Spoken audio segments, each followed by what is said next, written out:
देखिए, जब मैं युवा मोर्चा में प्रदेश उपाध्यक्ष था, आपने बड़ी यादें ताज़ा करा दी। अभी उस समय मेरे साथ सुनील बामनिया जी जिला अध्यक्ष थे, तो उस समय हमने 25,000 युवाओं को जिला से, सिरसा जिला से भारतीय जनता पार्टी ज्वाइन कराई थी, जो आज एक वृक्ष के रूप में आप सभी के सामने आपको देखने में भी मिल रहे हैं कि आज वो जड़ें इतनी मजबूत हो गई हैं कार्यकर्ता के रूप में कि वो भारतीय जनता पार्टी के साथ सदा सारे जीवन खड़े रहेंगे। 2014 में जब नरेंद्र मोदी जी ने शपथ ली थी, उससे उन समय से लेकर अब तक ऐसा कोई समय नहीं आया जब भारतीय जनता पार्टी का कार्यकर्ता नरेंद्र मोदी जी को नहीं जीतता है। उनके बीच में एक ऐसे सपूत को देखता है जो इस देश की माटी से निकला हुआ है और इस देश के बारे में ही सोचता है। उनका परिवार अगर कोई है तो वो सिर्फ़ और सिर्फ इस भारत भूमि पे जो हमारी जनता है, जनता जनार्दन है, देवतुल्य जो हमारे कार्यकर्ता हैं, वही इनका परिवार है। और बड़े उत्साह है, बड़ी उमंग है, बहुत ऊर्जा है कि अभी आने वाली 4 तारीख को जब हमारी ईवीएम मशीनें खुलेंगी और उसमें से आपको कमल के फूल ही नज़र आएंगे और कोई दुनिया की ताकत नहीं है जो भारतीय जनता पार्टी की तीसरी बार सरकार बनने से उसे रोक सके और हमारे देश के यशस्वी प्रधानमंत्री श्री नरेंद्र मोदी जी को इस देश का तीसरी बार प्रधानमंत्री बनने से रोक सके। ऐसी कोई ताकत नहीं है। हमारे कार्यकर्ताओं ने बहुत मेहनत की है, अथक मेहनत की है और उसका परिणाम भी 4 जून को मिलने वाला है। जैसा कि आप लोग देख ही रहे हैं कि एग्जिट पोल जो आ चुका है और एग्जिट पोल ने ही हमारे जो विपक्षी हैं और उनकी पोल खोल चुकी हैं।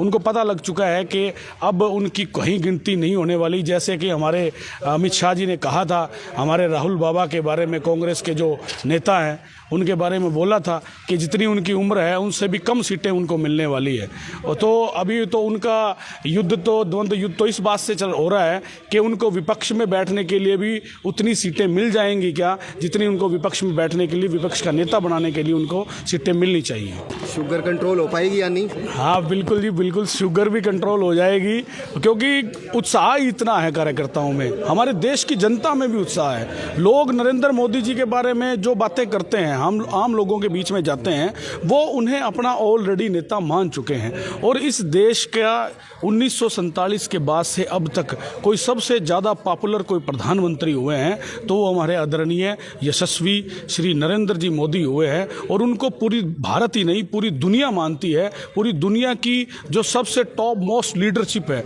उनमें उनका नाम आता है और हमें इस बात का बहुत गर्व महसूस होता है। अब आपने जो कहा कि अवश्य पूरा निश्चित रूप से आने वाली 4 तारीख को सब मिठाइयों की दुकानों पे सब लड्डू ख़त्म हो जाएंगे, मिठाइयाँ ख़त्म हो जाएंगी। और हमारे यहाँ से भी, हमारे सिरसा लोकसभा क्षेत्र से भी हमारे यहाँ के प्रत्याशी डॉक्टर अशोक तंवर जी भी बहुत बड़े मार्जिन से यहाँ से जीतने वाले हैं। और हम सब कार्यकर्ता लोग उनका इंतज़ार कर रहे हैं कि आज भी जो आज बैठक हुई है, उन्होंने धन्यवाद बैठक की है, सब कार्यकर्ताओं का हौसला भी अफजाई की है कि तपती गर्मी के अंदर इतनी मेहनत की कार्यकर्ताओं ने, बूथ बूथ पर, गाँव में, वार्ड में, हर जगह कार्यकर्ताओं ने अथक मेहनत की है। इतनी गर्मी होने के बावजूद भी लोग धूप में, हमारा चाहे युवा मोर्चा हो, चाहे महिला मोर्चा हो, चाहे हमारा SC मोर्चा हो, सब मोर्चों ने, सब पदाधिकारियों ने, जितने भी लोग हैं, सब कार्यकर्ताओं ने अथक मेहनत की है और उसका परिणाम भी अवश्य तौर पे उन्हें मिलने वाला है। और 4 जून को तीसरी बार फिर भारतीय जनता पार्टी की सरकार बनेगी। और सिरसा लोकसभा क्षेत्र से मैं पूरे दावे से कह सकता हूँ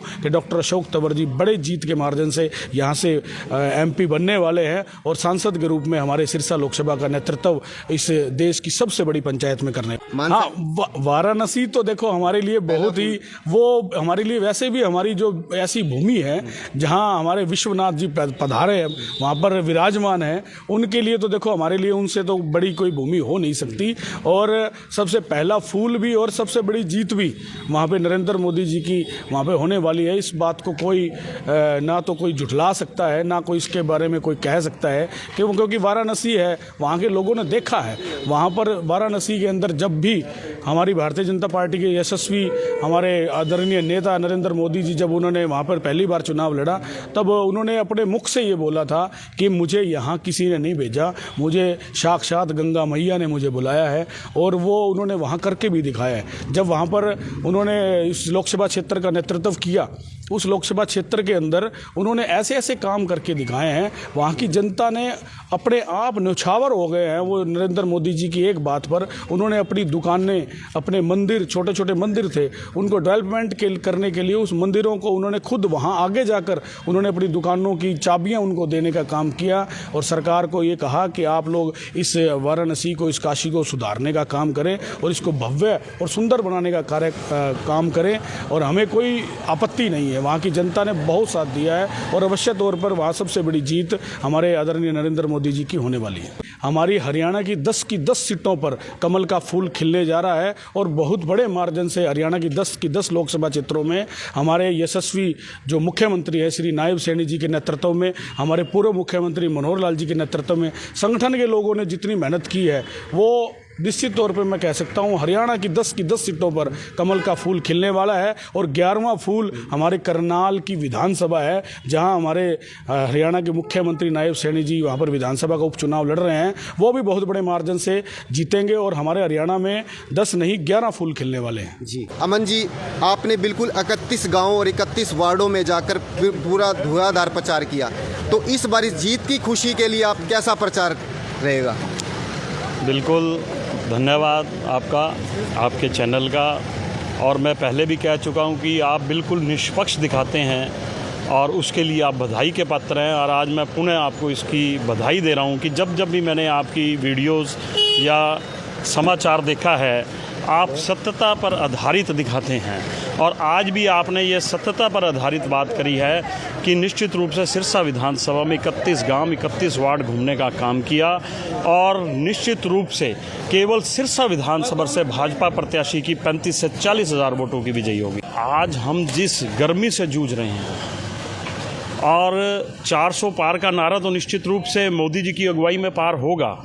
मगर हम कल से ही और पिछले दिनों से भी इस बात को लेकर सभी लोग चिंतित थे कि पर्यावरण के लिए संदेश मेरा एक है कि जिसका भी जन्मदिन है,